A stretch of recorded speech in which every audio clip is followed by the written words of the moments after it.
variannya banyak, single line, multiple server. Ya benar Mas Wahyu.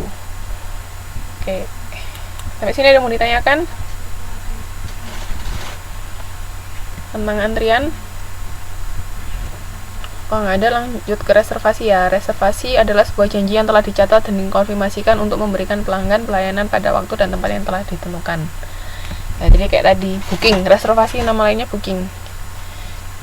Booking kamar hotel dulu, atau misalnya booking restoran, kita mau acara makan besar banyak rame-rame, itu biasanya kita reserve dulu kan tempatnya. Nanti misalnya hari ini jam segini ada sekian orang yang mau makan di situ, minta tolong disediakan. Itu salah satu contoh reservasi ya. Jadi memberikan pelanggan pelayanan pada waktu dan tempat yang telah ditentukan. Kayak tadi kan, maunya hari ini jam ini, orangnya sekian.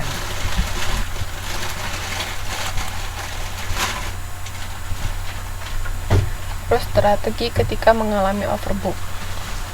Nah, kan ada juga karena tadi pada saat peak season banyak permintaan yang masuk. Nah, kita misalnya kewalahan untuk melayani ini, ada beberapa strategi untuk mengatasinya. Membatalkan non-paid booking setelah rentang waktu tertentu. Ini bisa.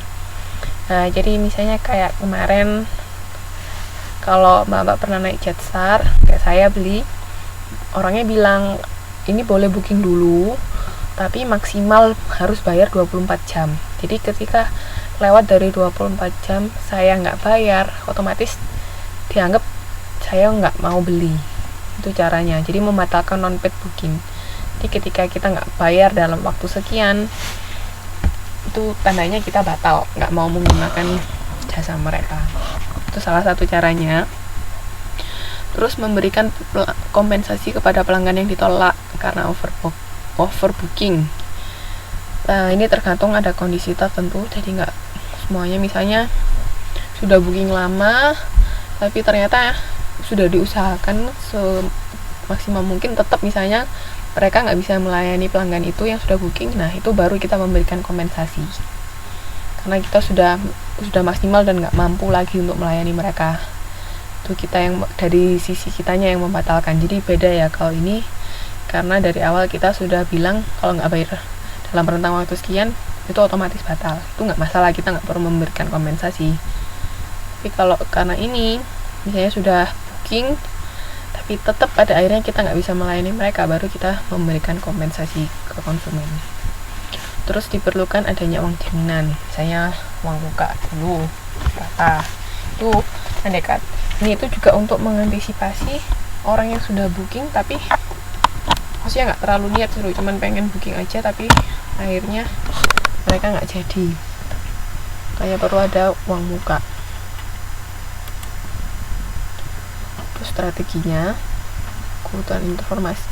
Terus selanjutnya mengenai kebutuhan informasi, kebutuhan data yang memuat level dan komposisi permintaan yang waktu, perkiraan dari level permintaan. Putus-putus. Yang lain juga putus-putus.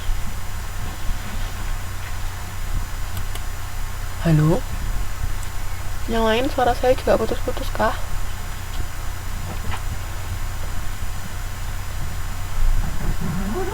Oke, terus dari data tiap Mas Prianto lancar, Mbak Darwati. Berarti tergantung sinyalnya. Tapi kayaknya banyak yang putus-putus ya. Oh enggak, berarti tergantung Mbak. Terus saya lanjutkan ya. Data dari tiap segmen untuk membantu manajemen mengevaluasi dampak dari perputaran periodik. Nah, jadi intinya kita juga perlu mendapatkan informasi tentang konsumen. Jadi misalnya waktu sekian itu banyak yang beli apa, banyak yang menginginkan apa, terus orang dengan usia segini pengennya apa. Nah, itu juga perlu. Jadi kebutuhan informasi untuk gimana caranya kita semaksimal mungkin bisa memenuhi kebutuhan pelanggan. Nih, jadi kapan permintaan itu tinggi, kapan permintaan itu menurun. Tuh, itu kenapa kok informasi kita butuhkan. Terus data biaya, nah itu perlu juga. Jadi ketika kita menentukan harga jual perlu, jadi jangan sampai kita mematok harga terlalu tinggi atau terlalu rendah. Terus sikap pelanggan dalam menyikapi antrian maupun pelanggan, ini macam-macamnya. Oke, ini sudah sampai slide terakhir. Ada yang mau ditanyakan untuk modul 7? Habis ini kuis ya. Habis kuis baru modul 8. Untuk modul 7 ada yang mau ditanyakan?